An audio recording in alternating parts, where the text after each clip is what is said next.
Off.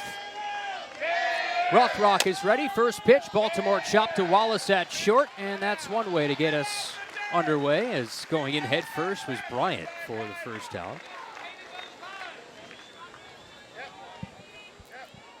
So one pitch, one out. Bryant goes down, brings in Riley Blampede. Set the stage. South Carolina, should take a look at the game time temperature. 87 degrees here in Gainesville. It is certainly turning for the worst, I would say. As Blampede, who we highlighted at the top, has been the most consistent for a South Carolina team, hitting just .240 as a group. While Florida leads in most offensive categories, it's the opposite for South Carolina at the plate. South Carolina kind of bottom of the rankings as far as batting average in the SEC, but really looking to get hot, especially now in the season, trying to trickle after what they did last year.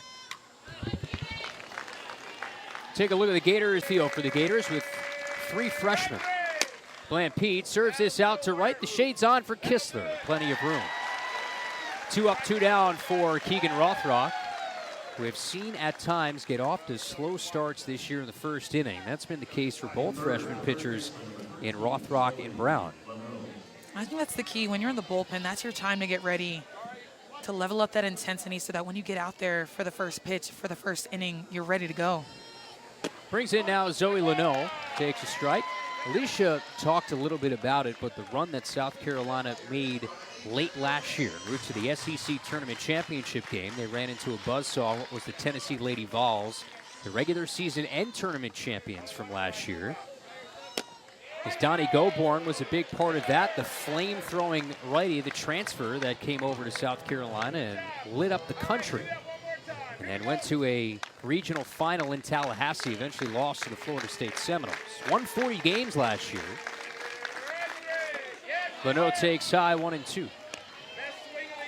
Now Elena Vaughter coming in and filling those big shoes in Donnie Goborn this year. Vaughter, the highly acclaimed transfer, won't get the start tonight. Will be Jory Hurd, who will start on the flip side of Rothrock. 1-2, misses up the ladder, 2-2. And for Rothrock, biggest thing for her is limiting free passes. That was an issue in her first start against Missouri. It was a little bit erratic in her control. That changed on Sunday, complete game one hitter. And now the count full. If you watched Rothrock this past weekend, you could see the tempo change. On Sunday's game against Missouri, she was more locked in, more in control of the game on the mound. Just her mentality, you could see the big shifts in that Sunday game. And right on cue, Leno works a walk. Leno hitting just 194 on the year. So first base runner for the Gamecocks, that'll bring in Jen Cummings. But for Rothrock, she's already won 18 games. It's her 25th start. And for a freshman to shoulder the load the way that she has, she's thrown 148 innings. The next most is Ava Brown at 84 2/3. That's a lot to ask of a freshman. We were talking a little bit to pitching coach Chelsea Dobbins during batting practice, and the amount of success that she has had throughout her career, having to adjust to some of the failures now at this level. As Cummins takes a strike, 1-1. When you talk about Rothrock's success on the mound, this is what she's used to. She has been the Indiana Gatorade Player of the Year. She's used to success, but again, having to deal with those failures in a different way, having to level up her mentality has been the difference in her game in her freshman season. 2 hops to Mia Williams at second, 1 above the minimum for Rothrock in the first half inning complete. It's Carolina 0, Gator. One will be Jory Hurd, the sophomore, as opposed to Elena Vaughter. This is her 6th start in SEC play, second game 1 start of league action. And the first one to Falvey is inside. This is a bit of a different look, like you said, for the Gators and for the Gamecocks. She's going to throw in the mid-60s. Likes to go arm side, aggressive inside to righties, but she does throw that change often, and her best pitch is going to be that drop curve. Yeah, that's what Coach Smith had told us when we talked to her a few days ago. That drop curve has improved a lot since last season. Her velocity has improved so much from last season. So much better against left-handed hitters. And the Gators have a whole host of them in this lineup. And we were trying to piece that decision together pre-game, Kyle. We looked at her stats against left-handed hitters. Florida has 5 in their lineup right now. The batting average against Joey Hurd on the left side is going to be .089. Well, that's a good start as Falby goes down on strikes. And that's the key to sitting down this lineup, is trying to sit down the table setter, and that's been Kendra Falby all year. Joey Hurd just does a good job. This ball is spinning away from Kendra Falby. Misses over the plate, but has enough spin to get her to swing and miss right over it. Good out. And good start to the game by Joey Hurd. Brings in now the red-hot Corby Otis. And moving her up in the lineup, had been consistently in the 3 spot, but moving her up to second, that rises up the possibilities in terms of the number of at-bats that she might get in any given game. And that's why for most of the season, Skylar Wallace had been in that 2 spot. You even look at the big league level, some of the best hitters not necessarily hitting 3rd or 4th, but rather 2nd, because the number of at-bats goes up.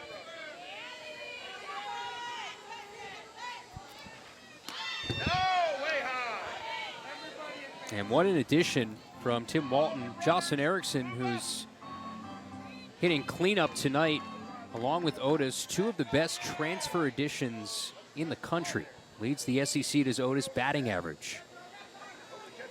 Leads on base in the SEC, 2nd nationally. Consistency in which she's got on has been really impressive. There you see, Alicia, of the newcomers, the impact in the numbers. That's off the plate. Otis came in 2nd in the league in walks per game, leads the team. That's the Gators' first base runner. And these players were good before they came in. I'd love to see the impact that they've made. I mean, these hitters are hitting over 400 in Corby Otis and Jocelyn Erickson.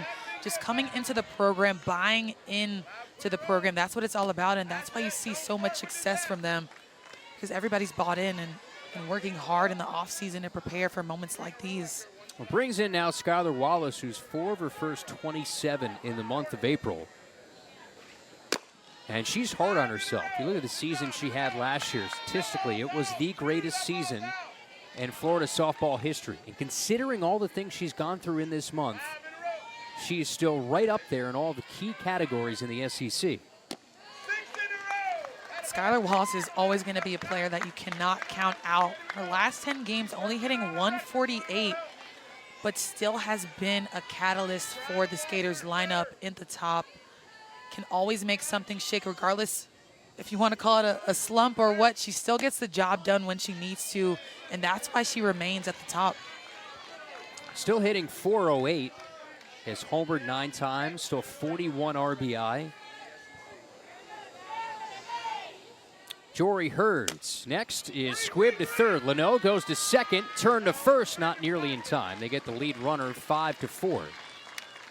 And fielder's choice for Wallace. Now 2 gone in the inning here for Jocelyn Erickson. South Carolina so badly wanting to get that double play, leading the SEC in double plays. So they are going to have that sense of urgency on the diamond. Brings in now Jocelyn Erickson. 1st in the SEC in RBI, 4th in batting average. She's driven in 54. That's because of the consistency for most of the year with Falby, Otis, and Wallace right in front of her. She's settled in nicely in this cleanup spot.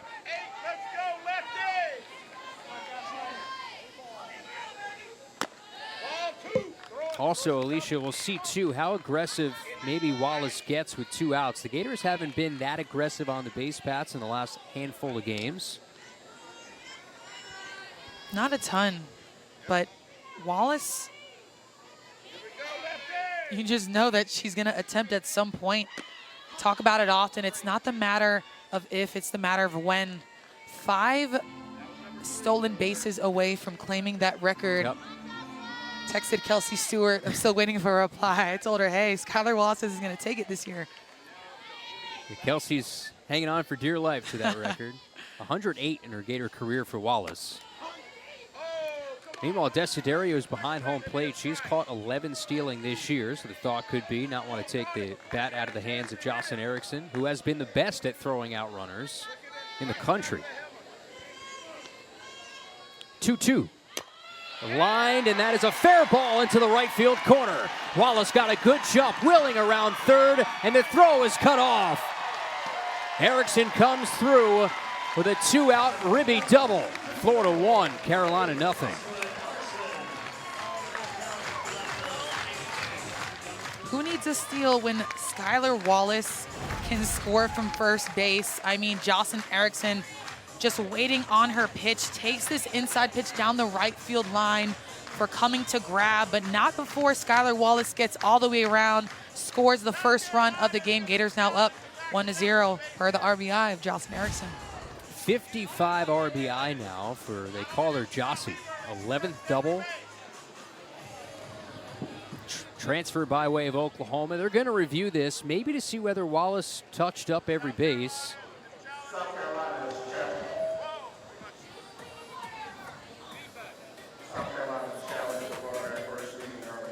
Okay, so it's going to be whether Wallace left early at first.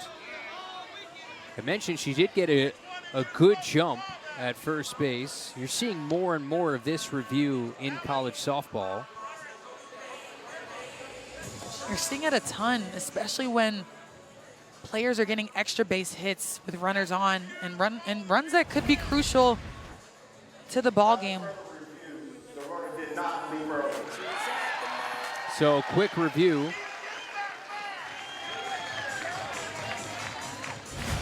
And usually you would 1,000 career wins at Florida. He's done that overall in his coaching career. Brings in now Reagan Walsh. So a 2-out double from Erickson. The Gators have now scored in a 29th first inning. They've only lost 3 times when scoring in the first. Up high from Hurd, 2-0. I'm just a little surprised that Coach Bev challenged his play so early in the first inning. But that just tells me how much of a momentum shift that play could have been if Skylar Wallace were to be called out at first base. Walsh blasts this down the line and left. It's hooking, and it is just foul. And I mean just foul. As Walsh has been doing a lot of that this year.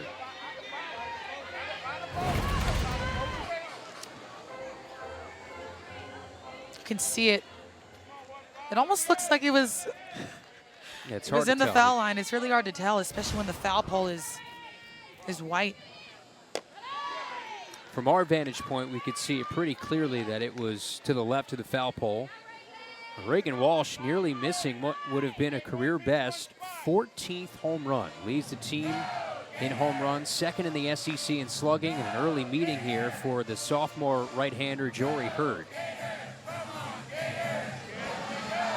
Top 5 specifically in this Gator lineup. It is very tough to navigate. You have so many batters in the lineup who are hitting not only consistently, but are just hot and can get things going at any moment. You've got to be on your A game for every single pitch and make that ball dance. I mean, you have one thing with these batters being extremely disciplined at the plate, but when they get behind the ball and they barrel it up, they're going to hit it. Only one LSU logo in there as Wall swings and misses at the payoff pitch, and Hurd gets a much Whistler. South Carolina's not won back-to-back in this series since '03, as Kiana Jones will lead it off and foul this one down the left side. So dominance in the series from the Gators. You look at where Florida stands. They're currently 3rd in the SEC at 10-5. They're a game back in the loss of A&M, 2 games back in the loss of Tennessee. And you get the sense if Florida wants that hope of winning an SEC regular season championship, they probably got to sweep this weekend to keep pace with what Tennessee has done. Get them to 13-5. Rothrock's 0-2. That's a strike. Inner half and a strikeout for Rothrock. That's her first.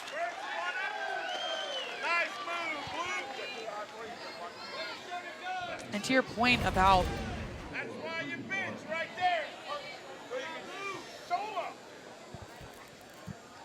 Close pitch on that inner half, yeah, Alicia. really close pitch. Rothrock's always going to come with the spin. We talked about just how lethal that is, especially with that screwball, that rise ball. Can throw it at different levels, can throw it at different heights, can throw it at different speeds. Brings in now Bree Warren, who had shoulder surgery a few years ago. SEC all-first teamer freshman year. Spent that at Texas A&M. Now in her redshirt junior year, had a surgery in 2022 to repair a torn rotator cuff and labrum. That was after a great season in 21. Still trying to find her footing a little bit. Has met with a performance coach, and along with the mental and the physical side of the game, it's been a struggle for her. 173 on the average. Pops this sky high to third. Kowalewski in the shadows for out number 2. That's a tough pitch, tough ball rather, to field. Ball that's sky high, you kind of have to move around. See a little bit of wind out today, but the sun's definitely coming out to play. So 2 up, 2 down. And Anaya Black, also an SEC transfer, started her career at Georgia. Was the valedictorian of her high school class, native of Chauncey, Georgia.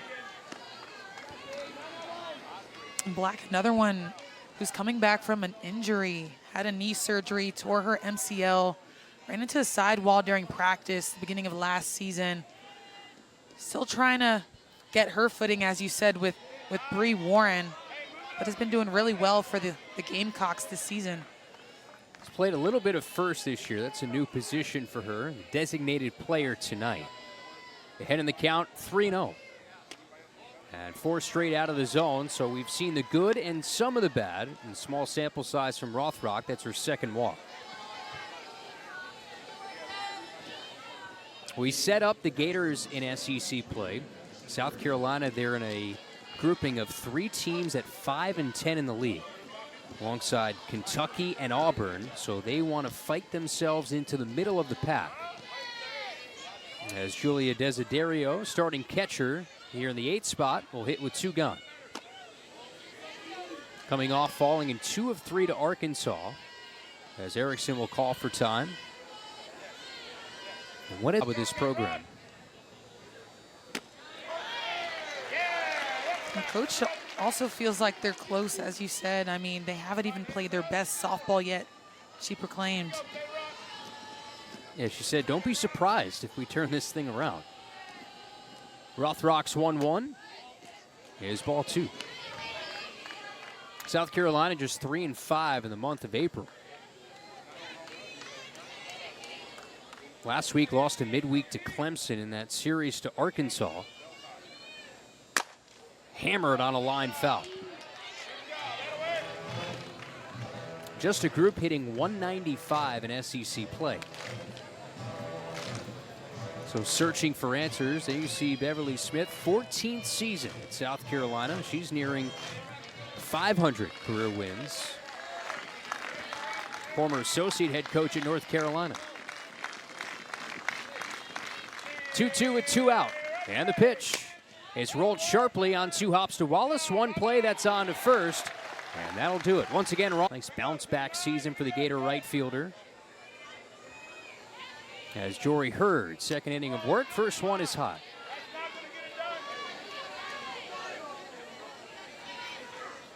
A senior, so trying to go out on top here. See the numbers.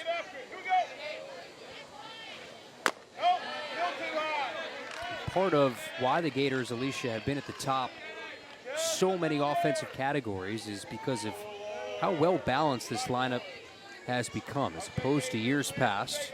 It's been stretched out a little bit with production. Yeah, you have the top of the lineup. We talked about it before this game started. You had predominantly Skylar Wallace, who was leading the charge offensively last year. While she's not having the conference play season that she wants right now, you have so many different players on this Gators team who are just producing top of the lineup, bottom of the lineup in Katie Kistler, and numerous others who are just getting the job done when needed and called upon. So 4 straight out of the zone to Katie Kistler. Second walk for Hurd. And leadoff base runner for the Gators. First one of the night in terms of a leadoff base runner. Now brings in Ava Brown. The story for Ava of late, it's been all or nothing. Both hits in this month have been home runs. As we'll have a meeting here with Beverly Smith. Tim Walton meets with his hitters. And for Ava Brown, her last 6 hits have all been extra base hits, 5 home runs. So perhaps talking over the game plan here against Ava. Leadoff base runner.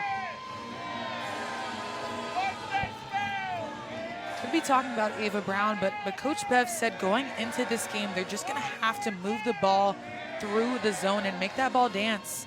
Florida has such good eyes, great discipline.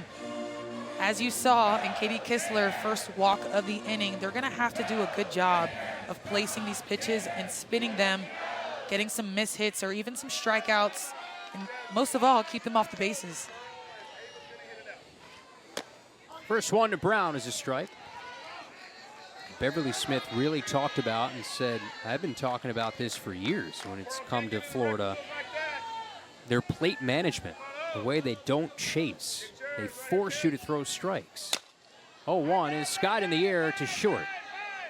Blankenship is there for the out, and Brown is down on 2 pitches. Kistler retreats to first. Those are the exact miss hits that the Gamecocks and Jory Hurd wants out of her arm. When you're facing an offensive powerhouse like the Florida Gators, you've got to be able to work your pitches and make sure that you're doing your job and stay competitive and give your team a chance to win. Ariel Kowalewski had a nice series against Missouri, hits in all 3 games.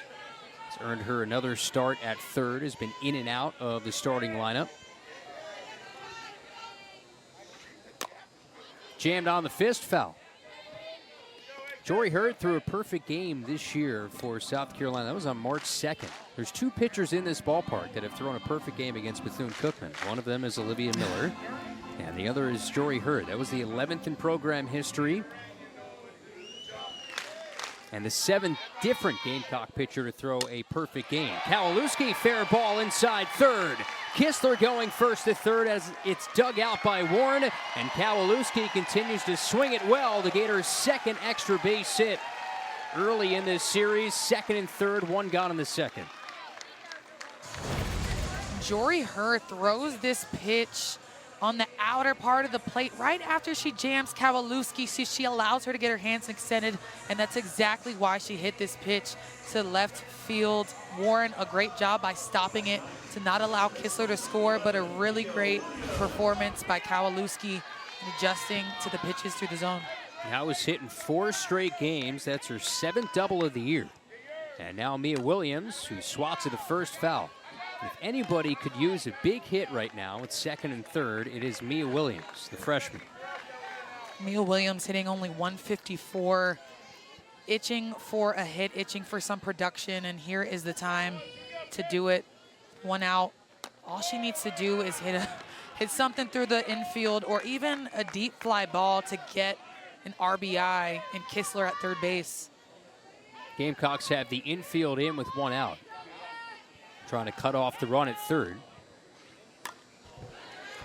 And they have to maybe play things a little bit differently because a 2-run deficit, that might be good night the lights with the way the offense has gone for South Carolina. So you have to try and squeeze off any run possible.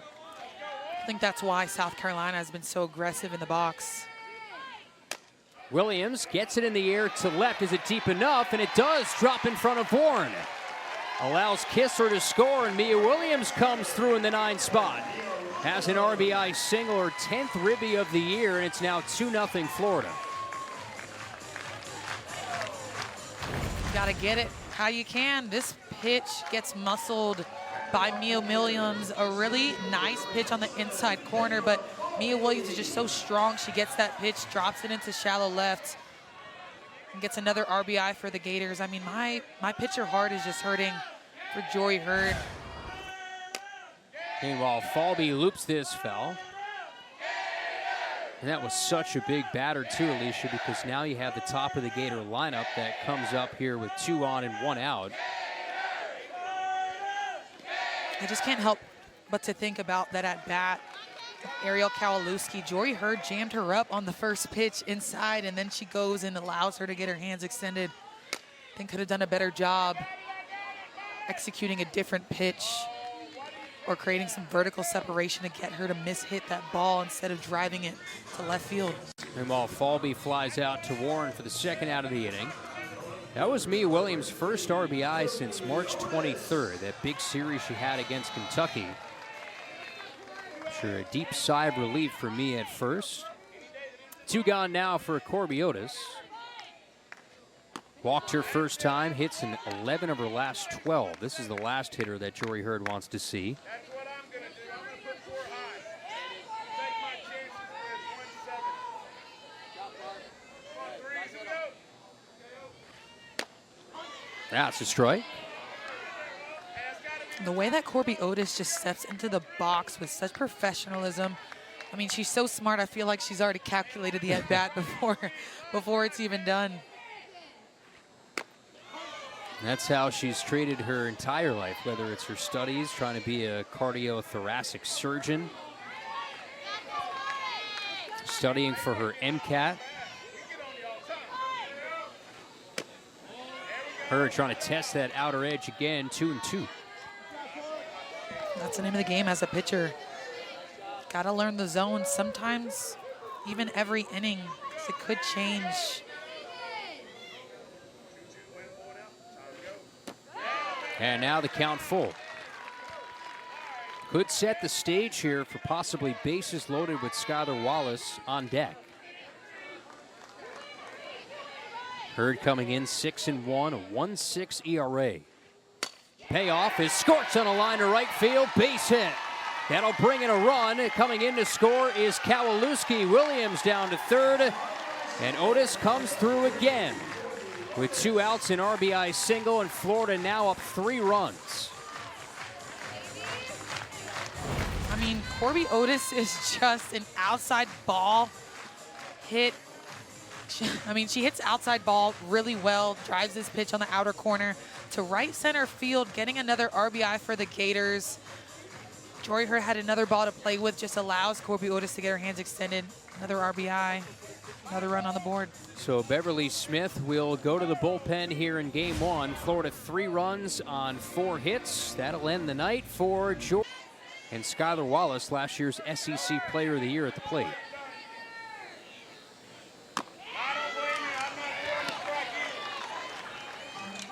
And if you're Skylar from a hitter's perspective, Alicia, you already get the 1 look at 1 pitcher. Now you have to start from scratch with a completely different arm if you're Wallace.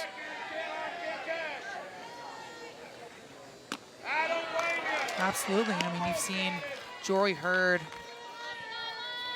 through almost 2 innings, but these teams have seen the Elena Vaughters, the Jory Hurds, because they've done their scouting. Meanwhile, Otis breaks for second on a ball in the dirt. Will get there easily, so now 1 swing in the gap could bring in 2.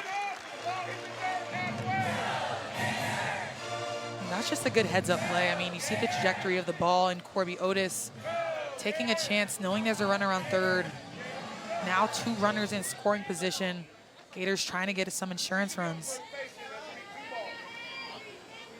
2 run-scoring singles in this inning. First, Mia Williams, and then 2 batters later, Corby Otis. Now second and third for Skylar Wallace. That almost hit her.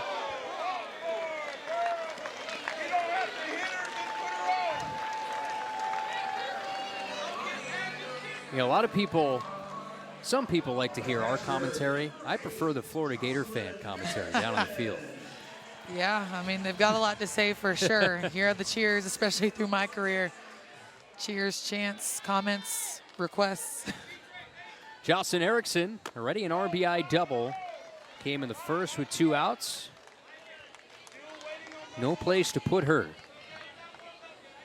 Not at all, and this is exactly who you want up for the Florida Gators, leading the team in RBIs Wouldn't be extremely worried about that walk in Skylar Wallace. Oh, an I RBI speak hit too by soon? pitch, yeah. It's a painful RBI, but you take it if you're Erickson. Williams comes across. Base is still loaded, now a 4-0 lead. I was trying to give them some credit. You know, they had bases loaded with 2 outs. All they needed was a ground ball to roll it up. This ball just gets a little bit too much out of the zone, breaking into Erickson, hitting her in the shoulder. And then yet another run for the Florida Gators. This is not how you want to start out your appearance facing the Florida Gators. Sage Marjeko deals the first one high. It's the USA Today National High School Player of the Year, 2-time Illinois Gatorade Player of the Year. Now has to face the red-hot Reagan Walsh, who just missed a home run in her first at-bat down the left field line. Ended up striking out. Off speed is low. An illegal pitch was called by Lyndon Baptiste. Usually you don't... Still just drag. Alicia Ocasio, you're an All-American pitcher. Take me through what you're seeing here. So you see her foot come down. It doesn't necessarily look like a replant at all, if I'm being frank. Okay, so you think that shouldn't have been called then? No, I didn't see her, the bottom of her foot replant into the ground. So it's automatically a ball, and that one is strike. So now 2-1 to Reagan Walsh.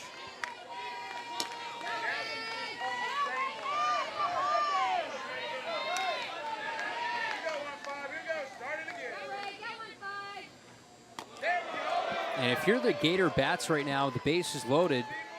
Marjeko has not shown she can consistently throw strikes. Probably even for Reagan Walsh, get the red light here.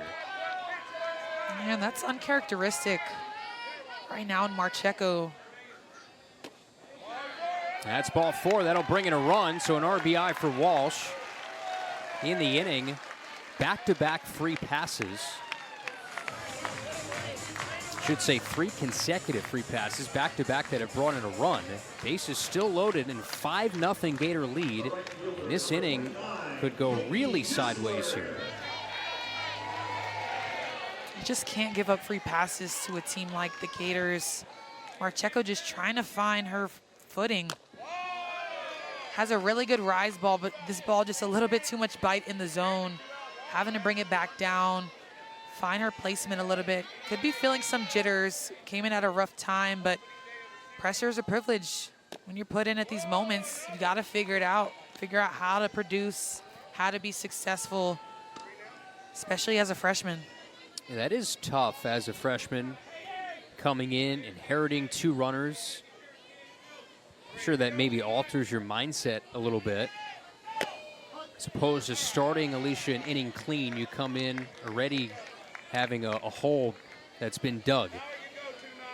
And now you're already down to the count again, 2-1.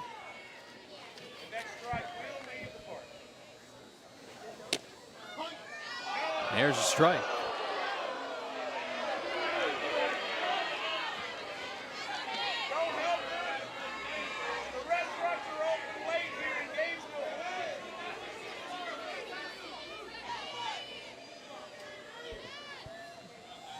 Kistler chases one out of the zone and up.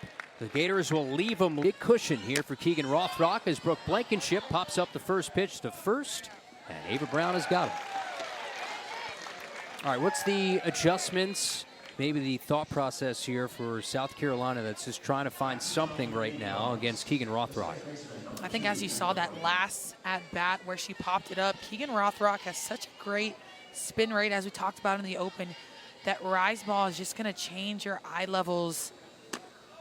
And a really great job by Denver right there, holding up on it. I think that's the key. You just have to have great discipline. Rothrock has been known to walk a few batters here and there. So I think if you can just lay off those pitches, and if you're going to swing at it, find the top so that you can be successful if you do decide to pull the trigger on it.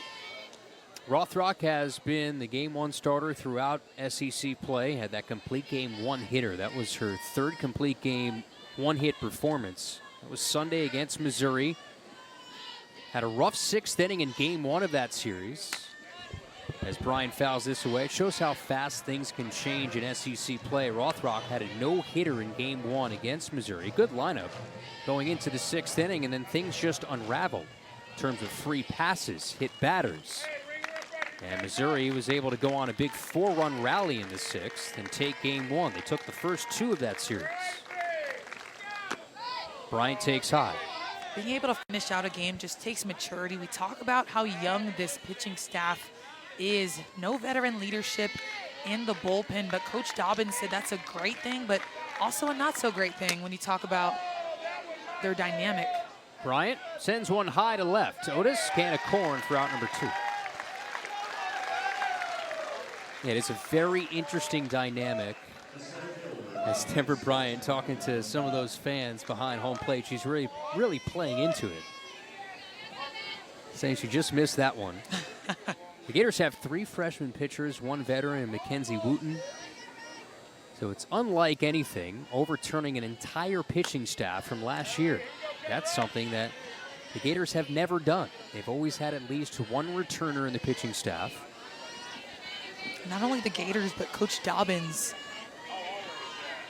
has never worked with a whole brand new pitching staff from top to bottom. As Riley Blampede takes a strike 1-1. Yeah, there you see no innings returned from last year in the pitching staff. And we talked to Chelsea during batting practice. She echoed just that. The time at North Carolina, she never had experienced anything quite like this year's team. Launched on a line, right center field. Falby on the run, turns, has to play it off the wall. Blampede scoots into second with a double. And the Gamecocks' first hit comes here in the 3rd. It's a start. Blampede just doing Blampede things. Hitting this ball to right center field. Kind of a missed pitch by Rothrock. Supposed to be a curveball, leaves it over the plate. Blampede so aggressive. Goes after this ball. Kendra Falby just cannot get her glove on it.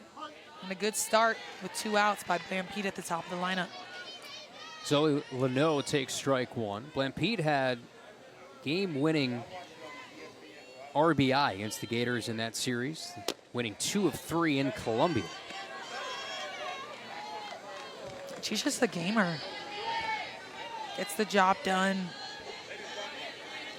Does it with grit. Really having some competitive at-bats has been the most consistent in the Gamecocks lineup. Leno ahead in the count, 2-1. So from one senior to the next. Sister plays on the LSU softball team. Was in here a few weekends ago. Girls is back. She's just 3 of her last 17. That's over the last 6 games. 205 in SEC play, and that's just been the story for this group.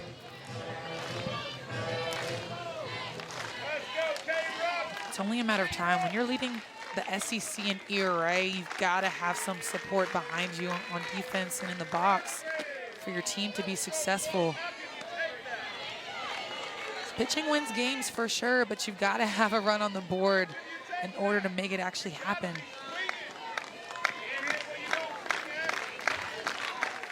Rothrock at the ready, and the payoff. Leno stays alive. Count remains full. 87 degrees at first pitch. It was in the mid-90s today. You can still see some of that haze that you get used to this time of year from the humidity. Wind is whipping out a bit towards right center. The wind and the sun. Roll back up the middle to the right of second. That should bring in a run. Blampede runs all the way from second. And there it is. Zoe Leno comes through her 9th RBI of the year, and the Gamecocks are on the board. It's now 5-1. What I love about this is Leno fights with the 3-2 count. This pitch moving away from her. She gets her barrel around it, drives it to right center field to score Blampede. I mean, it's the name of the game. Get her on, get her over, get her in. And Leno just does just that. So double RBI single, all with 2 outs against Rothrock, and Carolina is on the board. Jen Cummings 0 for 1. Grounded to second her first time. Transfer from the Washington Huskies. Played for home state school from Redmond, Washington. Clubs this on a line, just fouled on the right side. Just missed an extra base hit.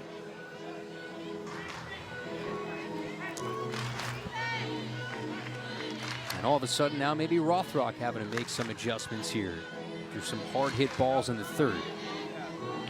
And that's got to give you some confidence. I mean, 3 balls so far, 1 foul, but squared up off of Rothrock.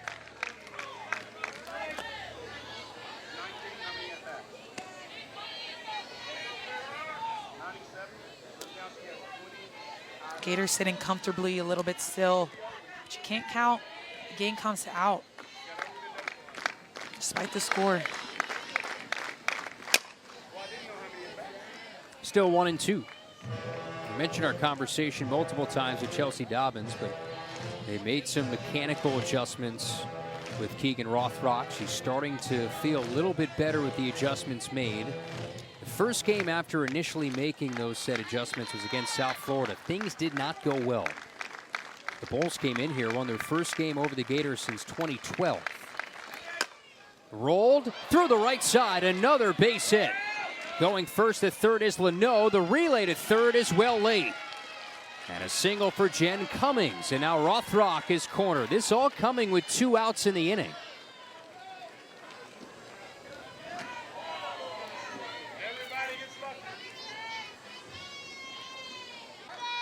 So now it's up to Kiana Jones, the right fielder, first and third now.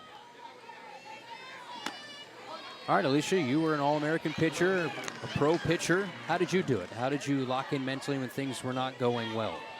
Well, you know, I ask about their veteran leadership, and I talk about it so much because when I look at my experience, I had people like Lauren Hager, Delaney Gorley, even non-pitchers, and Taylor Fuller and Bailey Castro, who kind of forced me to level up in their own ways. But I looked at them as the blueprint because Lauren Hager was just so tough. If you know her, she's tough as nails.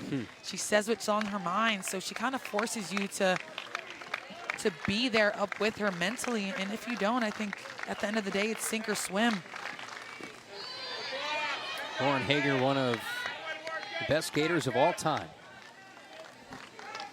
Certainly a great pitcher to learn from and get that blueprint. And Alicia in her own right, becoming one of the best Gators of all time. Like Ava Brown, a two-way star. Ava started first tonight. Jones fouls this back. Things were not going well in the first 2 innings. A walk in each of the first 2, but the Gamecocks did not have a whole lot of hard hit contact. And now 3 consecutive hits, a run in here in the third. As Jones awaits. Rolls this back to Rothrock. Nice backhanded pick, and the overhand. It is it's a unique phrasing, but you're going to start to use it now, I promise. Okay. Here's Ava Brown. Is there a certain phrase that's unique to you that you use? Obviously, television friendly here. That you would use, like slang, softball slang? Softball slang, jargon. I'll let you think on it a little bit. Yeah, come back to me in the next inning. Ava Brown high, chopper to third. Leno, trouble getting it out of her glove, and with that, force an errant throw to first.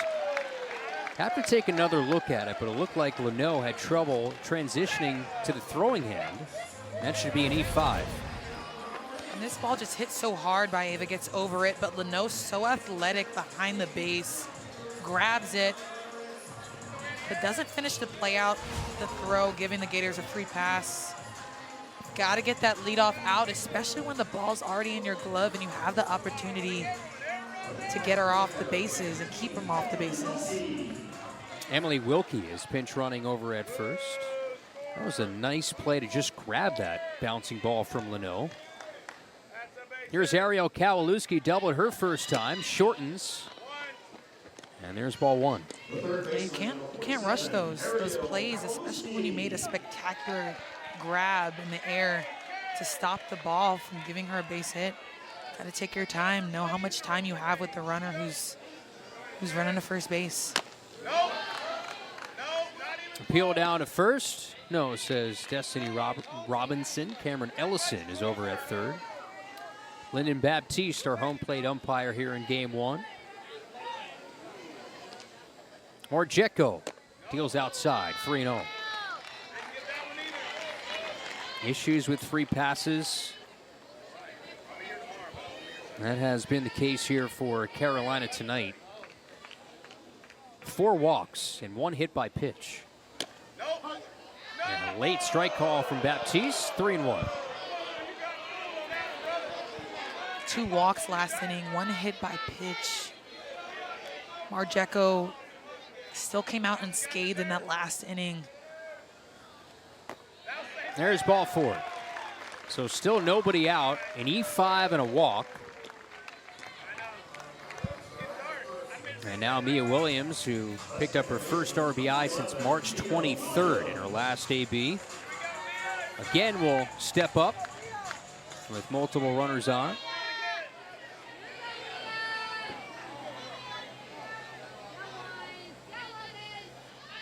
Shortens, pops this bunt up, foul. Mia Williams does have 2 successful sacrifices this year, and that's part of being number 9 in the lineup, is being versatile in some of the things that you can do to maybe just move runners over to the top of the lineup. Absolutely, and especially when you have runners on first and second with nobody on. I mean, this is textbook softball to get that bunt down, to get more runners in scoring position.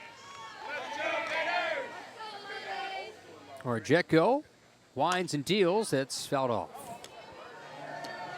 Sage Marjeko, the freshman right-hander, is one of 6 siblings. It's pretty crazy. One point was used as a closer early in the season. Beverly Smith loves the confidence that the freshman has. As Williams sends this sky-high shallow left. Bree Warren is in for the first out. Mia Williams with the right idea to hit this ball hard and try to get it to the outfield, but just got under it. I mean, Marjeko's rise ball is just too good. Got to be able to get on top of that or let it go.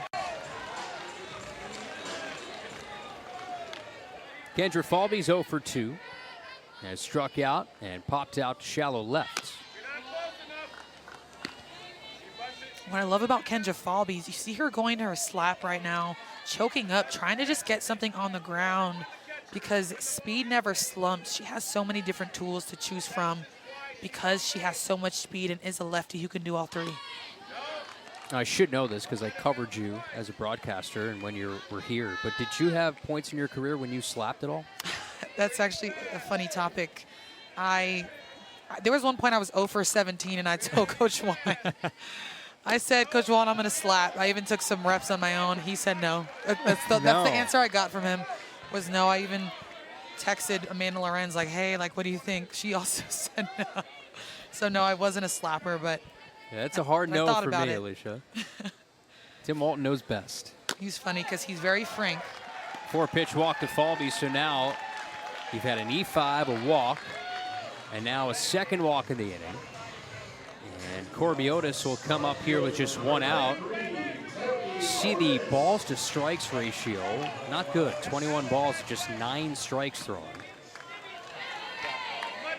Gators enter second in the SEC and walk strong.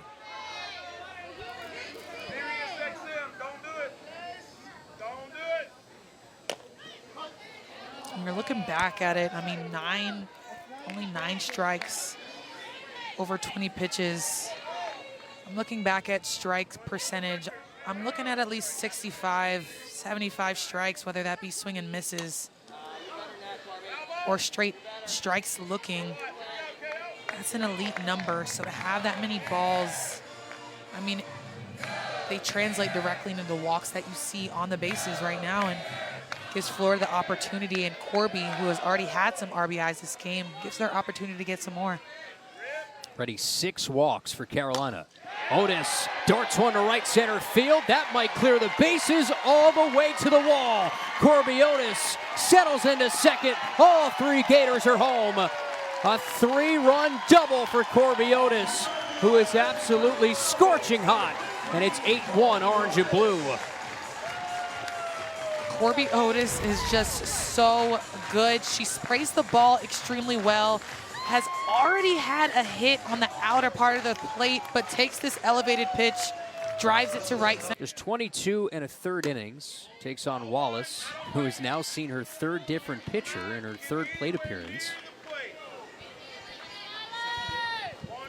It's not the best scenario to be in as a hitter. Trying to get in a groove, and you're seeing different arms every time you step up to box. And she gets hit again. She leads the team 14 hit by pitches. Second free pass as she tosses off that arm guard in frustration because she just wants to swing away right now to get out of the slump that she's in here in April. And I think she's just walking to walk off some steam. When you have that intimidation factor in the box, pitchers normally come in feeling a little bit more tense than usual when you have the SEC Player of the Year who has led in so many different categories.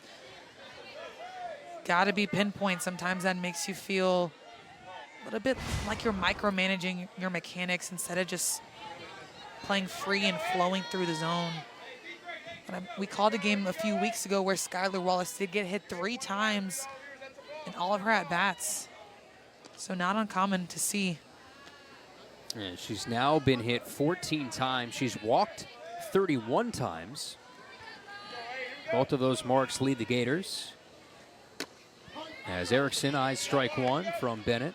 That's part of the frustration, too, when you're trying to dig yourself out of a hitting slump. You're still not seeing a whole lot to hit. Here we go, Ed. Here we go. Erickson, a ribby double, was hit by a pitch with the bases loaded, so he's brought in 3.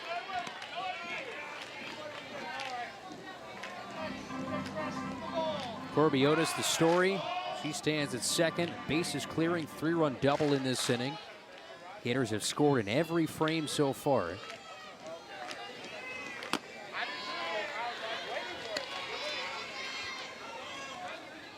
Regan Bennett, they call her Benny. Two-way player. We mentioned only 22 and a third innings this year. Let's have 6 starts. It's her 9th appearance.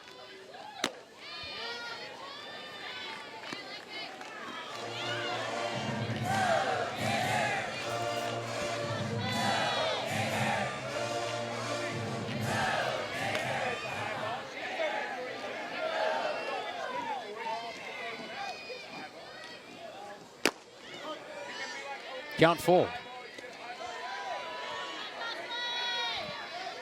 A little surprised, Jocelyn Erickson. There's been a few missed pitches over the plate, and Bennett, this at bat, hasn't taken full advantage of them thus far. That hit Erickson on a full count pitch. So now the bases loaded once again. The Gators have loaded the bases in the second and the third. And Walsh once again will get a chance to stand in with the bases loaded. Again, these situations are tough to come in and try to dominate. It takes a lot of mental toughness to come in and just throw through the zone, especially when you haven't had that many innings this season. But this South Carolina staff has already given up 6 walks, 3 hit by pitches. That's 9 free passes. Got to be able to limit those. You're facing a powerhouse. Walsh grounds this through the left side. That could bring in 2. Otis is across. The throw is cut off. Wallace slides in. And Reagan Walsh, a 2 ribby single. Florida has put up 10 runs here in game 1. It's a 10-1 edge in the third. Unsung hero for the Florida Gators. Just taking this pitch slow in the zone and just muscling as she's so strong, gets this through the 5-6 hole. And with Skylar Wallace's speed, she gets to home plate with ease. Another 2 for the Gators. Still just 1 out. And the 9th batter to the plate in the inning is Katie Kistler. You can tell with that last swing, Reagan Walsh wanted to let it fly again. Got over it just a little bit, but enough to get it through that 5-6 hole. You look at Reagan Walsh. We highlighted her at the top. She's now 1 RBI away from 50 this year.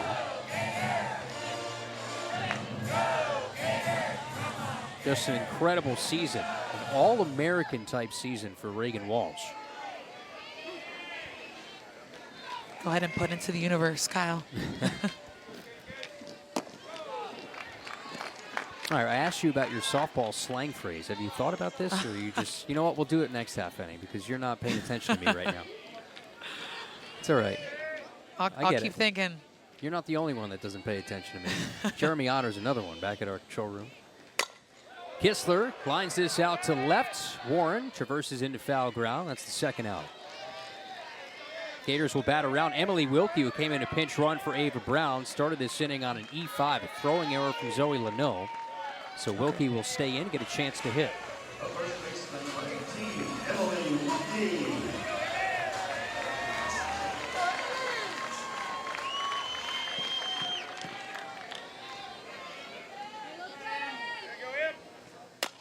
Wilkie lines this to left center field, comes through on the first pitch that she sees, and Erickson cruises home.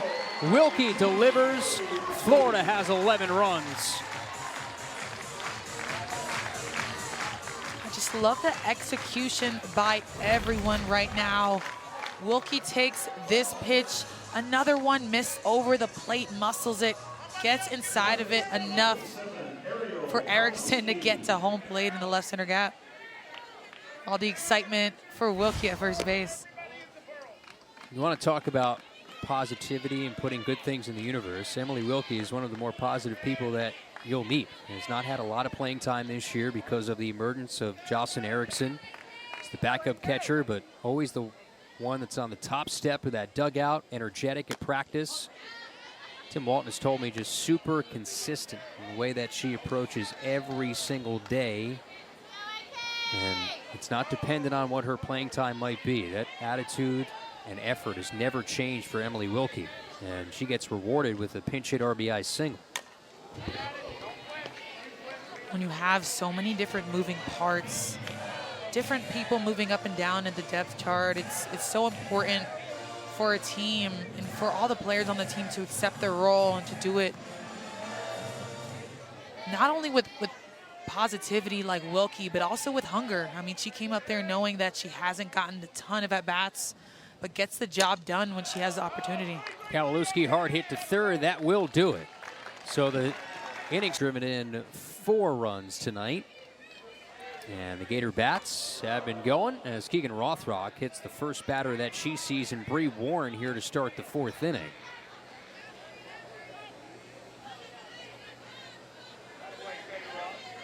This one might have got her near the helmet.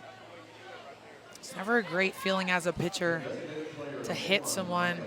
She pulls this rise ball a little bit too much to her glove side. Looks like it got stuck in her hand, Alicia. A little bit, yeah. I mean, when you talk about pitching, I mean, I'm a pitching fanatic. Looks like her left side just pulled a little bit too far over to the left. Now it's up to Anaya Black. Carolina showed life in the 3rd. 3 consecutive hits, all with 2 outs. A Zoe Leno RBI single. That's the lone run for the Gamecocks.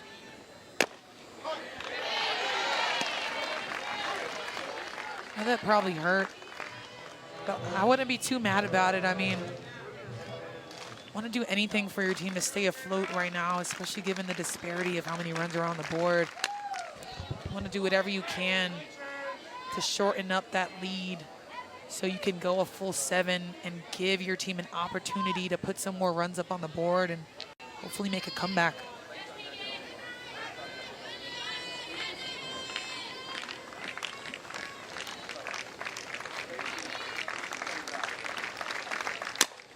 Blasted in the air to left. Otis goes back. Track, wall, gone. Anaya Black, her 4th home run of the year. Just the 6th in SEC play for the Gamecocks. A 2-run blast makes it 11-3.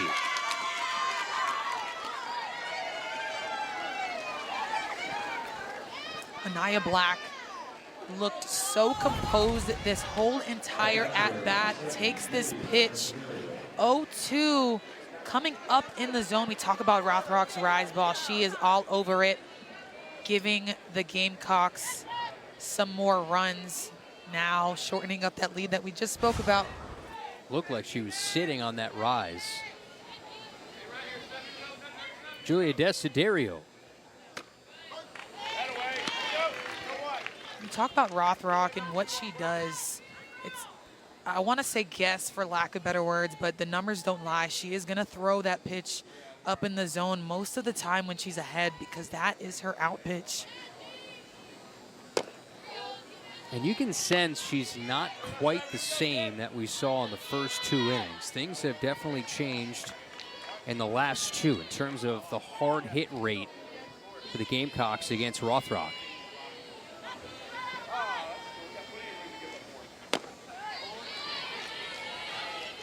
I think when you have a lead that's that great, talking 11-1 before. Line off the glove of Kowalewski down the left field line. Desiderio stays put at first, possibly thinking 2.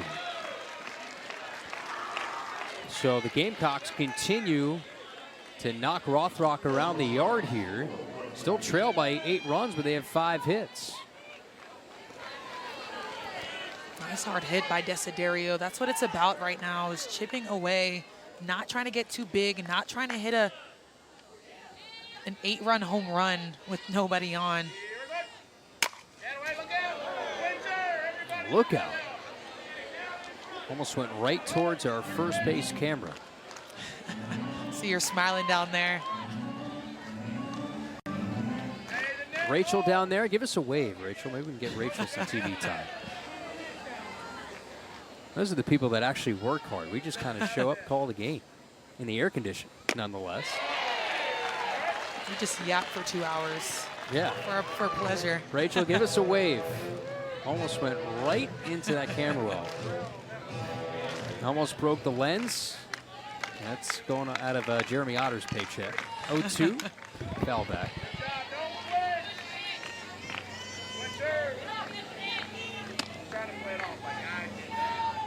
Almost 70 pitches now for Rothrock.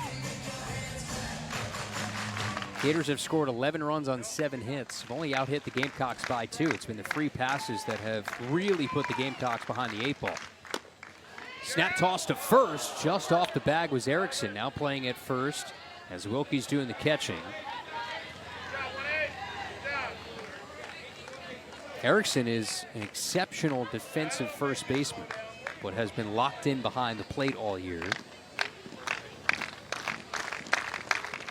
1-2. Blankenship rolls this into center. Another base hit. Now 2 on, still nobody out. And also, I'm sure Brown coming out of the game to maybe get an opportunity to throw some if needed. Mackenzie Wooten is getting warm in the Gator bullpen. Not sure how much Tim Walton is going to allow Rothrock to go here, still with nobody out in the 4th. He slowly works his way out, and credit South Carolina. Down big, and they are continuing up to the season where they first introduced these to the team. They're all going nuts. They're excited because they look like Apple Watches. As Denver Bryant fouls this off until they realize that, oh, we're not getting Apple Watches. Not maybe for your SSC gift if you get that far. But I think it's just so amazing, the transformation of technology, analytics, that have just elevated the game of softball and really all sports. And I felt a little bit nostalgic when Coach Dobbins was bringing it out for her, because there's been so many times where I've left my sign card. If you're not familiar with it, there's a million different numbers and a million different pitches on that side card. So this technology on their wrist is making the transition, or the translation rather, of them getting their pitches on the mound a lot quicker than reading through a million numbers on a sign card. Yeah, that helps speed up the pace of play, which is, with the pitch clock now going down from 25 seconds to 20. The signs getting in a lot quicker now.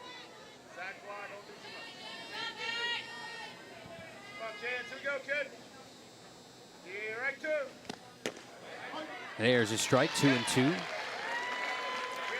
There's Chelsea Dobbins, but also Brad Kilpatrick. Want to give him a shout out. One of the managers. He has that unenviable task of making sure that he clicks the right button on that tackle, and he does it with the right pace. This is bounced to second, could be two. To second for one. Wallace no turn. Ball was not hit hard. Bryant has speed, so that is the first out. Runners now at the corners.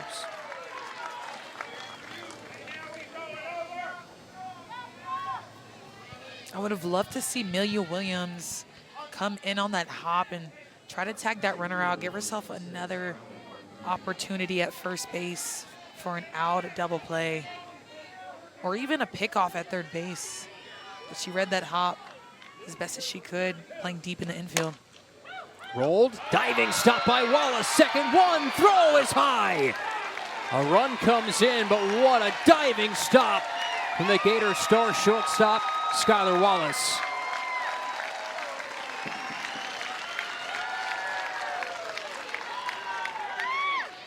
So athletic. That is the word for Skylar Wallace. Great bat, but you look at her defense. This is such an athletic play, knowing that she has to stop the ball to get this out at second, and that's exactly what she does. Lays it out on the line for her team. Now it's up to Zoe Leno, as now the game is at 7 runs in its differential. So the Gamecocks have now clawed themselves away from run roll territory for now. They've scored 3 runs in this inning.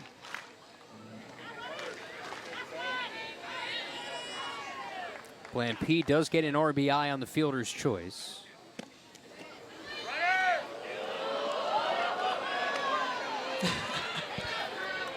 You're the crowd cheering, ready for that face-off. Potential steal.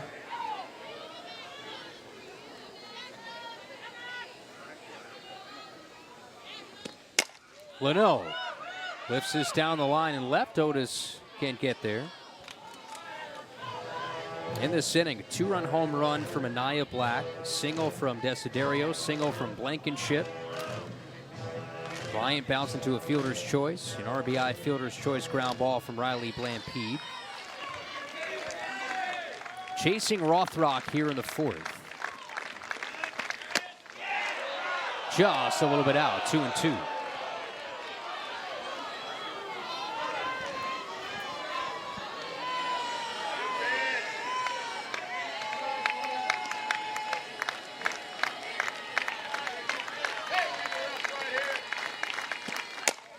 Wrapped on one hop. Nice snag by Williams on to first. So Wooten comes in, gets the job done. From Carolina, who went down at one point 11-1. And Mia Williams stands in 9-1-2 for the Gators here in the home 4th. And you got to give them credit. Coming off of a loss in their series against Arkansas, just trying to find some hits to string together consistently, move forward with some confidence. Mia Williams back up the middle. Talking about confidence. Another hit for Mia tonight has driven in a run. And maybe starting to turn a corner a little bit. And this is the time to turn that corner. The latter half of the season, only a few SEC conference weekends left. You see the smile on her face. I know that felt good. It's been an up and down season for her freshman year, just trying to find her footing. She's from the same area I'm from. She's a big name in the high school world, so I know that she's coming in here hoping to get her feet right and her swing right to produce some hits. Yeah, there's a lot of pressure on her. Of course, the daughter of Jason Williams, Gator great, played a long time in the NBA. Athletic family.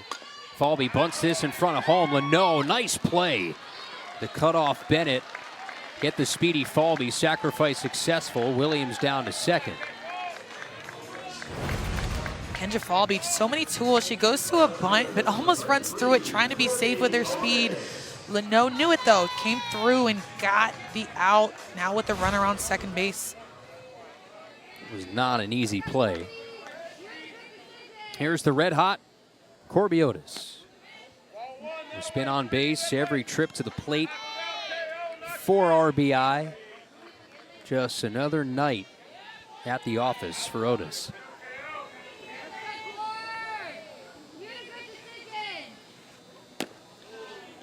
And we talked about her spray chart before last inning. She's hit 2 of her balls, her doubles, in the right center field gap, both pitches on the outside corner. But then when you look at her spray, she can really hit the ball anywhere. So what do you pitch Corby Otis right now to try to get her off balance? That's the question. What would you pitch Corby Otis right now? Well, 2-1 in the count. I'm probably going to try to jam her, not let her get her hands extended, as she has 2 RBI doubles and a good change of speed. Really good job setting herself up. Now 2-2. She has 1 ball to work with right now to try to make it dance and get Corby Otis to miss hit or roll over. Count now full.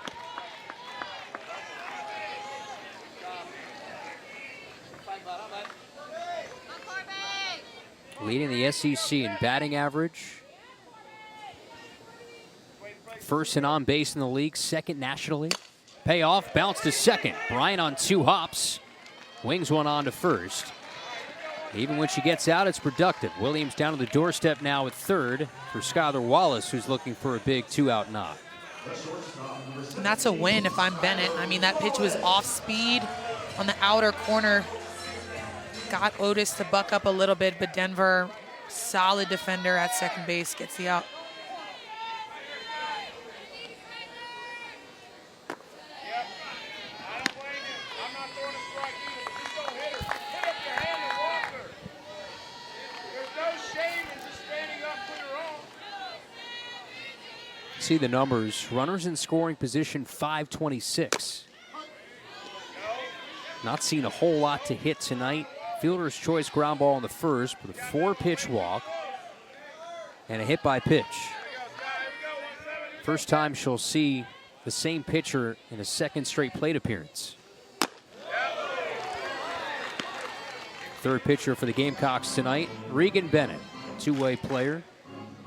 The assumption would be Elena Vaughter will get the start in Game 2 and quite possibly again in Game 3.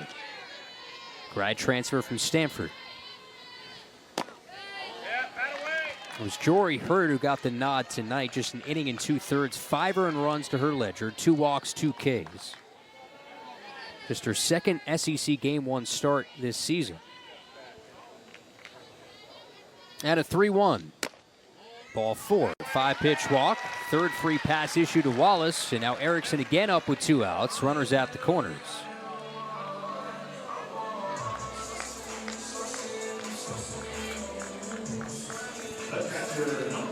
Just a lot of free passes tonight, I think. On both sides, it's been the common theme. Who can take advantage of those free passes most? 7 walks, that's an SEC worst for the Gamecocks. Erickson takes a strike. Season high is 8 walks. Right at that. They've walked 7, hit 3. Go, hey, here we go, Chad, here we go. Throw it, throw it double. I think it just goes back to trusting your mechanics and confidence. Really, confidence starts in practice. Are you hitting those spots? Are you making your bullpens intense to face the Jocelyn Ericksons or Skylar Wallaces in these pressure situations? Wallace gets a stolen base on the first and third play. It's her first stolen base in the last 7 games. 27th of the year. Is that 4 now? Shy of the record? Yeah. All-time Florida record in stolen bases. 109. Kelsey Stewart is 113, so 4 away from tying. 5 away from being the all-time leader. Again, she's not played her entire career here either. Started her career at Alabama, 2 seasons with the tie. 2-2 is jammed to short. Blankenship on to first, that'll do it. The Gators, no runs on. Things went a little sideways in the third and in the fourth. As Jen Cummings will lead off here for the Gamecocks. 4, 5, and 6 for South Carolina.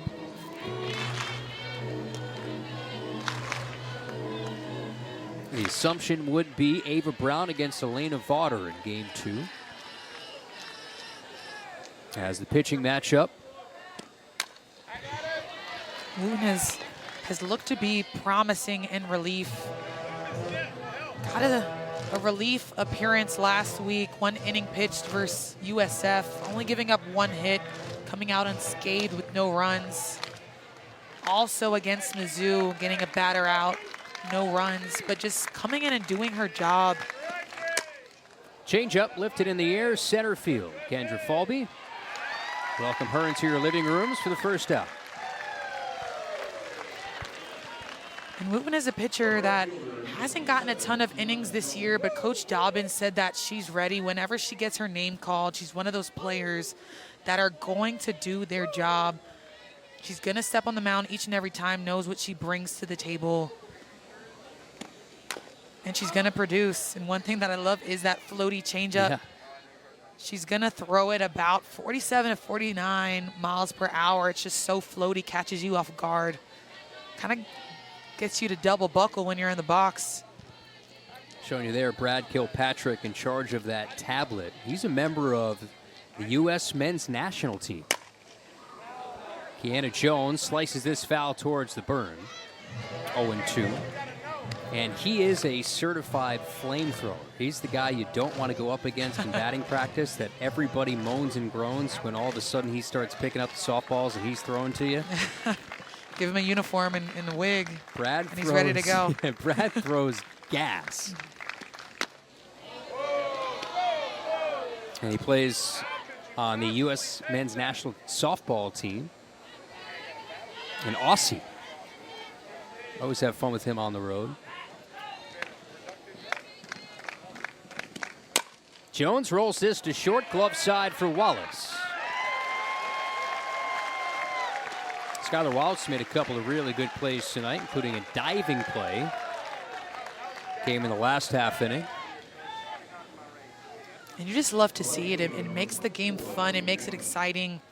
Talk about the players just knowing that they have to lay out to get certain balls. But as a spectator, just fun to see. And now you look at the defensive alignment. Everyone's kind of pinched towards second base on the right side of the field. Playing to the scouting. Everybody's in awe of that changeup right now, Alicia. Pulls the string on it for sure.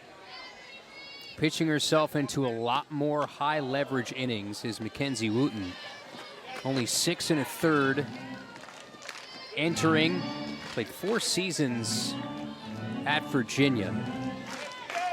Has pitched 114 career innings. She's in physical therapy school, so they only get her at certain times of the week. Tim Walton has always joked that she's playing softball on the side.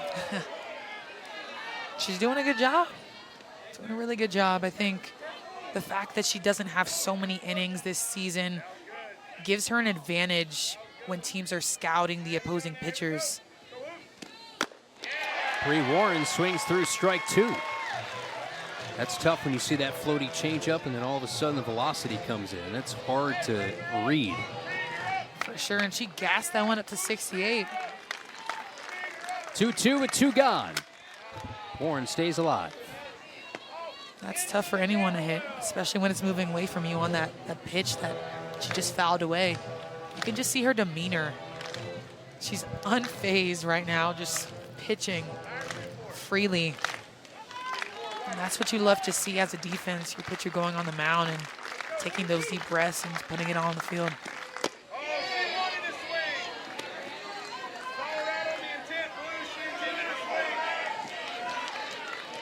Wooten trying to provide the first 1-2-3 inning for the Gators tonight. And a payoff. Bounces in, Warren will walk. So at least one base runner in every inning for Carolina. And now here's Anaya Black, who homered her last time up.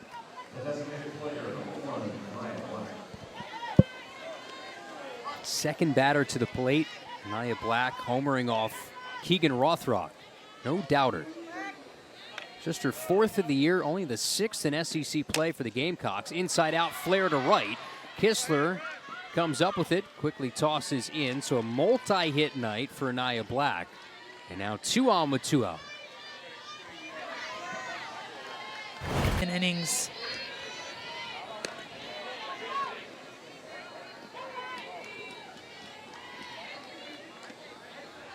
Julia Desiderio singled and scored, ground out to short. This in the dirt again, 2-0.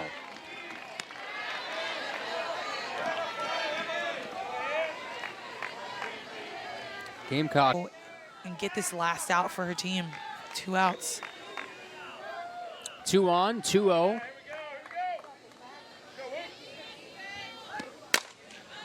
Lofted to right, this should do it. And the meeting works. Wooten works into and out of trouble. No runs, a hit, no errors, and 2 left on base. Gators need just 1 run to send us all. The strong Reagan Walsh. And I spoke too soon once again. Got jammed and a little pop fly to Desiderio. 1 pitch, 1 out. Can imagine her mindset was just to go after her early to try to limit her moving the ball out the zone. We talk about that rise ball. I mean, she jams Reagan Walsh first pitch.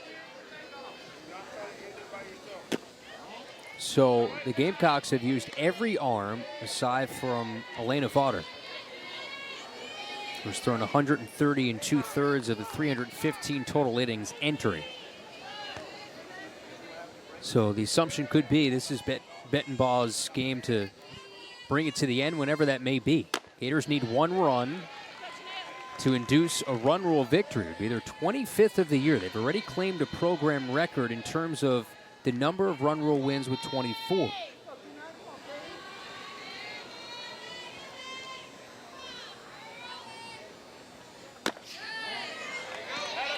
The highest number previous to that, the Gators had 22 run rule victories in 2009. Had 21 during your time, 2016. What a great team that was that year. That was a fun year, I will say. But that is just an astronomical number to have in run rule victories. I mean, you just got to tee up the ball through and through, and it's exactly what this team has looked like all season. Just getting bat to ball and hitting it hard and getting it through and hitting home runs and just firing on all cylinders. I think moving forward, again, the free passes on the mound is what's going to be that difference. That's now a season worst, at least tied for a season worst, 8th walk. And Emily Wilkie now takes ball 1. So the game-ending run is at first here in the 5th.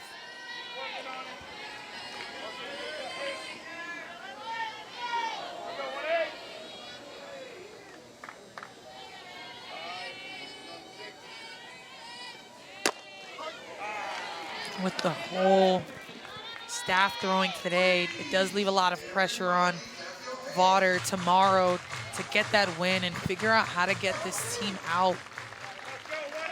But again, the staff is just going to have to find different ways to get the Gators out and keep them off the bases. And again, free passes has been the theme.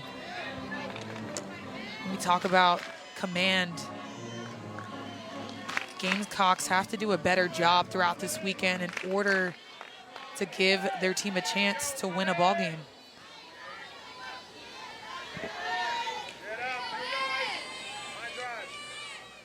Wilkie waits on a changeup, rolls 1 to third. There's 1, and Bryant lost it in the transition. So they'll say the out is recorded at second. Fielder's choice for Wilkie. Trades places with Kistler.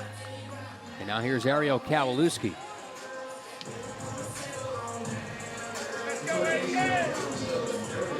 Gators with a win tonight as well would be their 36, would put them just 2 wins away from their entire win total from last year, when they lost to Elena Vaughter and the Stanford Cardinal out west in the Palo Alto Regional.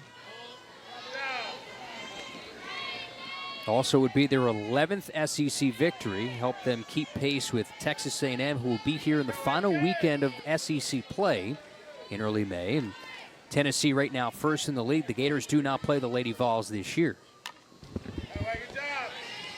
so don't necessarily control their destiny when it comes to Tennessee. want to get these wins. The earlier, the better to secure your spot in the SEC rankings. You don't want to have to rely on other teams losing, Tennessee and Texas A&M, to get your bid at the top of the conference. You want to get ahead of the curve, be proactive with these wins. But back to your point about Elena Vaughter, she did face the Gators last year with Stanford. Kowalewski, hard hit that eats up Blankenship at short. And Wilkie stops at second, so now the game-ending run is in scoring position for Mia Williams, who has 2 hits tonight. So Kowalewski, a multi-hit night. She's on a 4-game hit streak. Got you out of. Well, you know what? I think that's very common. Texas leaguer? Coach Walton says, I think that's where I got it from. But I do say yah-yah for home run. I don't know how common that is.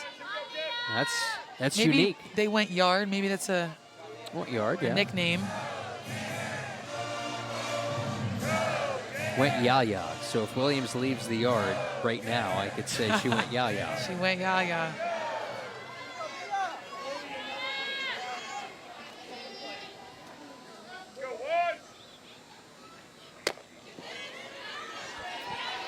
Two and 0 now.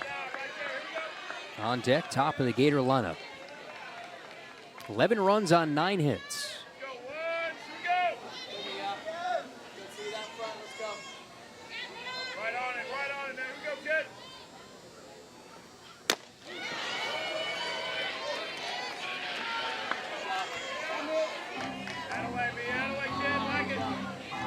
You can hear Coach Walton telling her to meet it out front. That last one a little bit late on that rise ball. Got to recognize that pitch early. Try to find the top of it so you can be successful. Williams late on that one, 2-2.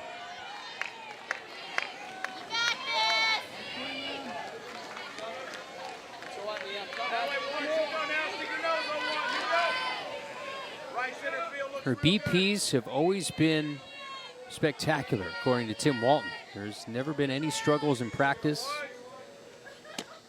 Just outside, 3-2. And that's why he's continued to put her in the lineup. Because her practices, the BP sessions, she's striking it really well. But it was about transitioning it into the game. And a big payoff. That misses, so the top of the lineup will get to the plate. Williams fights back in the count to walk. And now the game-ending run is 60 feet away.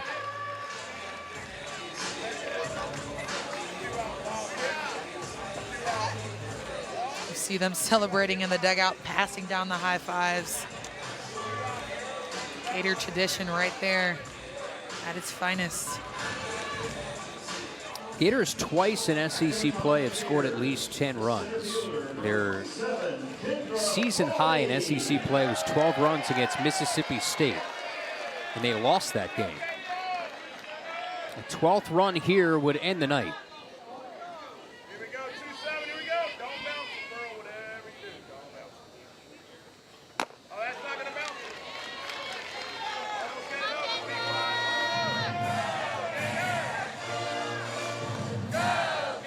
Falvey laid down a sac bunt her last time.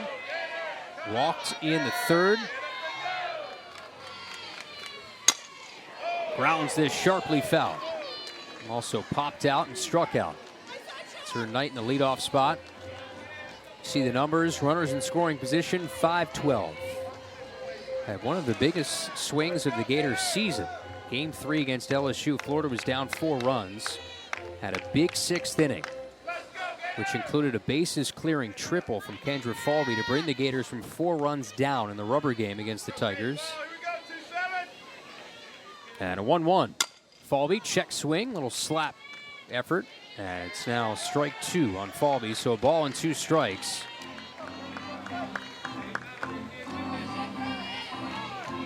Bend ball ahead in the count right here when you're facing a Kendra Falvey.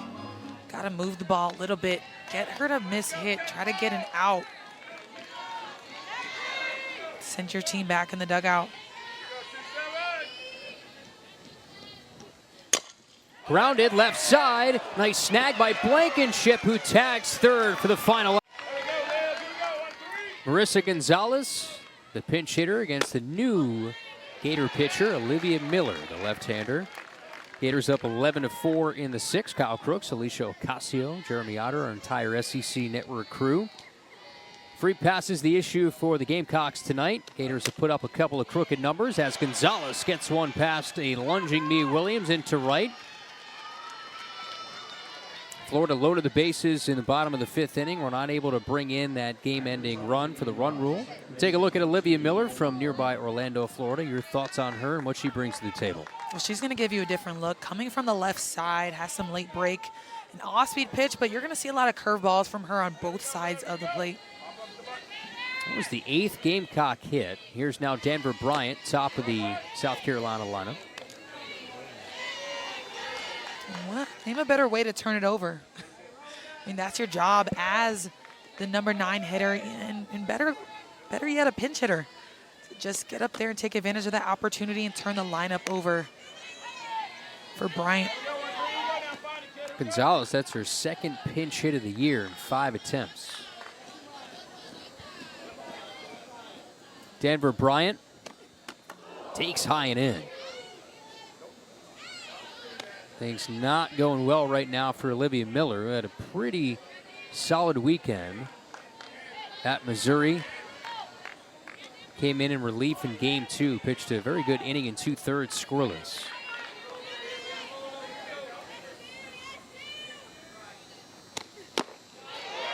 Bryant chases 3-1. Threw a perfect game against Bethune-Cookman. And then also against Lafayette. Only Gator pitcher ever to throw 2 perfect games.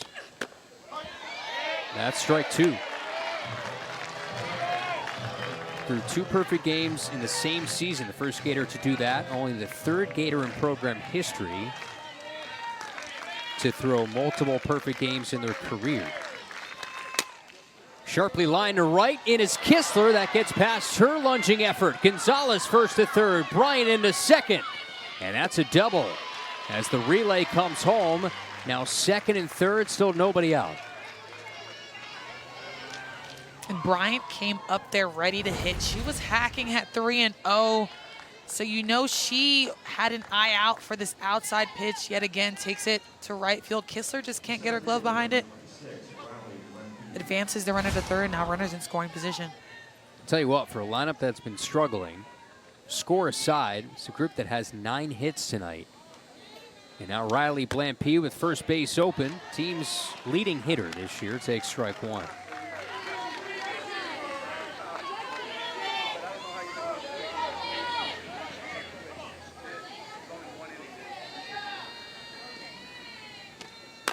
Blampy off the end of the bat. Knocked down by Kowalewski, comes home. They have Gonzalez in a rundown. Throw back to third is late. Kowalewski saw the late break from Gonzalez, and on the fielder's choice, Blampede's going to load him up. Still with nobody out. It almost looked like Gonzalez drew that throw so she could get back safely. Kind of got on her front foot on that ball, hit to Kowalewski.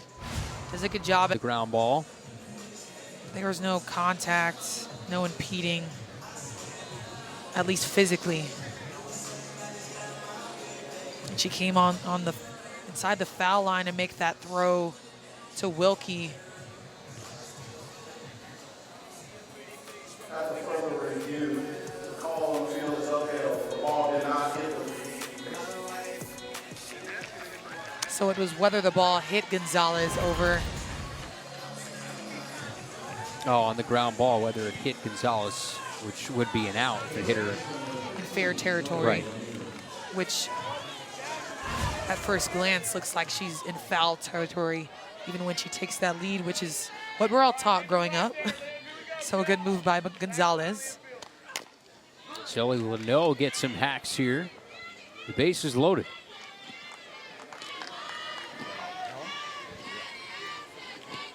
Single, double, fielder's choice against Olivia Miller, still nobody out. Leno got the Gamecocks on the board with an RBI single in the third.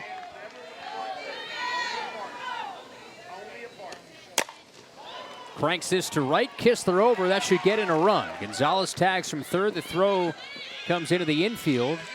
Kowalewski grabs it, that'll bring in a run. Sac fly for Zoe Leno. Second RBI of the night, it's now 11-5. But there you trade a run for an out for the Gators, still up 6 runs. Still a comfortable lead for the Gators, but a good job by Leno to get her barrel behind that to send it to the outfield. Because again, they're just trying to chip away. Jen Cummings takes high and away. Opportunity for the Gamecocks to put 2 runners in scoring position with Bland Pete at first base and nobody at second and a runner on third. The Wacky has been a part of this series of late. Last year, game 1 of this series was a 13-10 Gamecock win. Both teams exchanged a 7-run 6th inning. South Carolina won 13-10. Last year, they were able to pick up their first series win since '03 over the Gators. Florida had a 10-6 lead going into the bottom of the 6th, could not hold it. You never know with this sport, is what I'm saying. You never know, especially when you're facing such a tough conference like the SEC. Things can happen already in this game with the Gators being up in run rule territory, but the Gamecocks just prevailing, getting outs when they need to, still giving up some free passes, but as you can see, almost cutting this lead in half. Miller has that one missed low. That we call a pitcher's pitch. One that can be called a ball, but can also be a strike. Strike zones can be very subjective depending on who you have behind the plate. High fly ball to right. Kistler goes back to the track. Ballpark will hold it. Denver Bryant tags from third. Another run comes in for South Carolina. Back-to-back sac flies. This from Jen Cummings. And it's now 11-6 in the 6th inning. I love this for South Carolina. And I love it because they were down by such a big lead, and it just showed such composure throughout this entire game in the box. Making really great hits, getting some sac flies. I mean, you've seen 2 in a row thus far in this inning. Just really showing composure and professionalism with their approach in the box. Coach Smith, South Carolina, said that our adjustments have to get better, flat out. The offensive side of our game just has to be better for us to win games. Like the adjustments they made in the Arkansas series. Swung through on the changeup, and Olivia Miller picks a Rothrock. Ribeye steaks, that's a good one. Corbiotis leads us off here in the Gators 6th. Good fight from South Carolina, once down 11-1. Chase Rothrock, Wooten a solid job in relief. South Carolina getting 2 more back in the top half of this frame.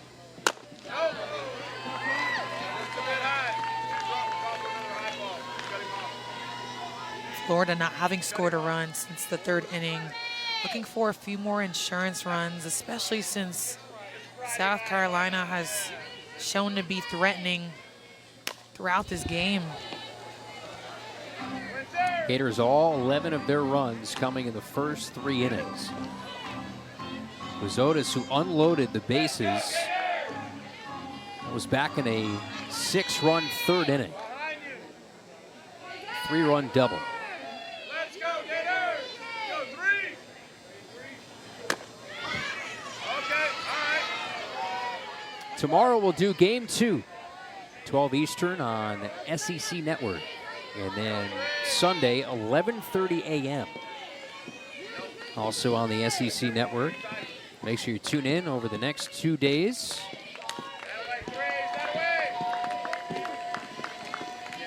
Big series going on around the league. You have Tennessee and LSU. That's a real pivotal series when it comes to the standings. Tennessee's already beaten LSU 3-0. That game went by in a flash. Or maybe we've just slowed down a lot in our game. Both games started at 6 o'clock. Otis waits on this, whacks it to right field. Over to make the catch is Jones. Everything that she's hit tonight has been to the opposite way. When we talk about her scouting report, I mean, her numbers show that she's going to hit a lot of balls to that right side, but this one just not a lot behind it, and Jones, again, is able to get behind it, make that grab. Here's Wallace. He's walked twice, hit by a pitch. Just one official at bat recorded tonight. Also an interesting series, Alicia, Missouri and Georgia. I think Missouri's a lot better than some people think. They've had some lineup issues this year in terms of their offensive production. Pretty top-heavy. Gators saw them this past weekend. Georgia, with the numbers they've put up, they're still 9th in the country. There's 10 teams in the ESPN top 25. Gators dropping down to 10th. Well, Georgia has always been at the top of the conference and the top of the NCAA when it comes to offensive production and power numbers.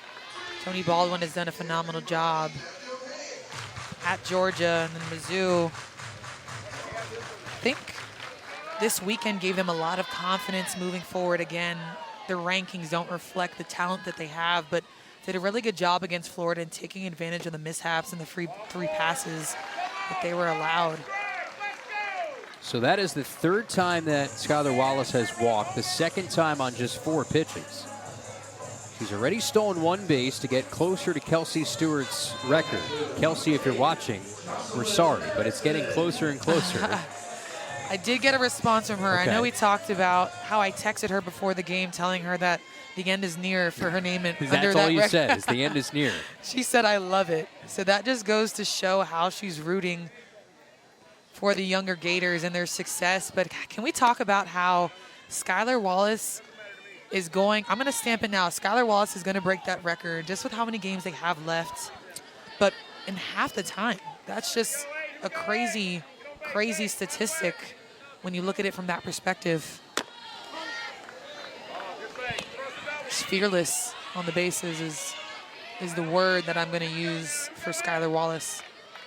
Set the single season record a few years ago. She had 52 in a single season.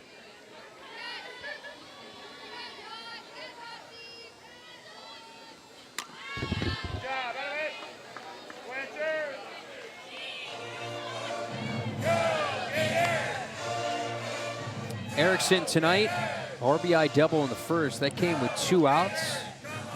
She's hit by a pitch with the bases loaded, so she's had 2 RBI, adding to now 56 RBI on the season. Sitting at 9 home runs. Swings through, strike 3. Bettenbaugh gets the K. 2 gone now for Reagan Walsh. That's a big out. Bettenbaugh utilizing this rise ball, just bites through the zone. Kind of tails away from her, but a really great job at throwing it through and up and around the zone with 0-2 count. Rise ball got me stumbled for a second. Well, Wallace takes off, gets 1 closer, now gets up, runs for 3rd, and is there easily as that throw sails wide of second base. So now 110 stolen bases, Kelsey Stewart. She's now 3 away from your record. Gets the 3rd on the throwing error. Talk about just what she can do on the bases, head down, getting to second base, but just such a heads up, an intuitive softball player and athlete on the bases. She knows that she can take 3rd on that ball that gets passed. And it's funny because, you know, you look down and see Coach Walton kind of coming down the line closer to home plate to get her to take a bigger turn, because that ball was still in the outfield when she got to 3rd base. He had some giddy up, Tim Walton. Walsh, almost a sword there. Half hack, 1 and 2. Walsh wanted at least one more at bat with how her last at bat went. She popped out on the first pitch to the catcher. You don't want your night to end like that.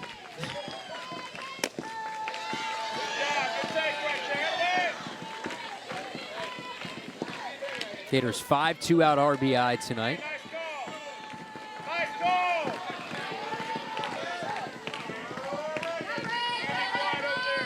Trying to move to 18 and 3 at home. Tough place to win. Walsh got jammed again, pops this up to third. That'll do it. So Bettenbaugh, Dario at least slated for now. Gamecocks and Gators are even in the hit column. The issue has been walks, free passes issued by Gamecock pitching, and also a couple of errors from the Gamecocks.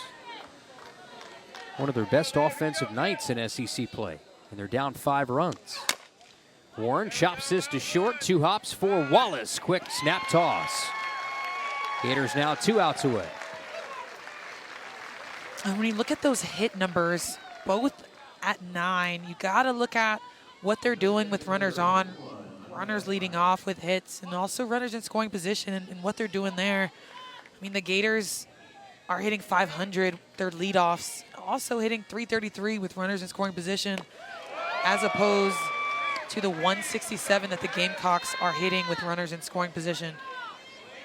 See a 2-for-2 night for Anaya Black, designated player. On base all 3 plate appearances. Well out in front. Rothrock chased after 3. Mackenzie Wooten came in. 2 solid innings, allowing just 1 hit.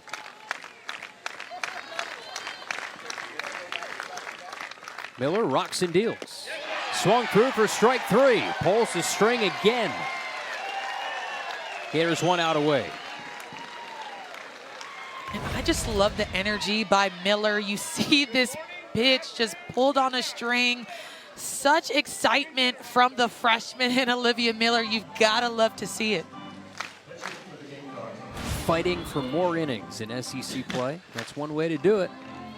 Pinch hitter for the Gamecocks, Carly Shelton, whose brother Colby Shelton is shortstop for Gator baseball. Last chance. What's that, Alicia? I was going to say not Blake No, Shelton. Blake Shelton, yeah. Smokes this to left. Another pinch hit for the Gamecocks tonight. Boy, that's one way to come off the bench and roast one to opposite field.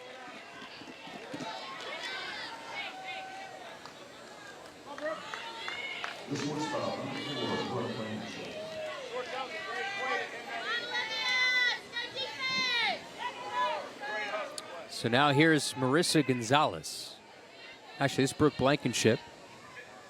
Gonzalez pinch hit for her last time. Re-enters. Gamecocks still down to their final out. Peel to first. Blankenship did not go. 1 for 2 with a single.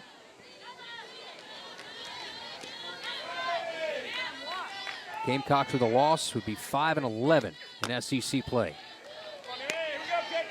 Entered the day in a cluster of 3, 5, and 10 teams.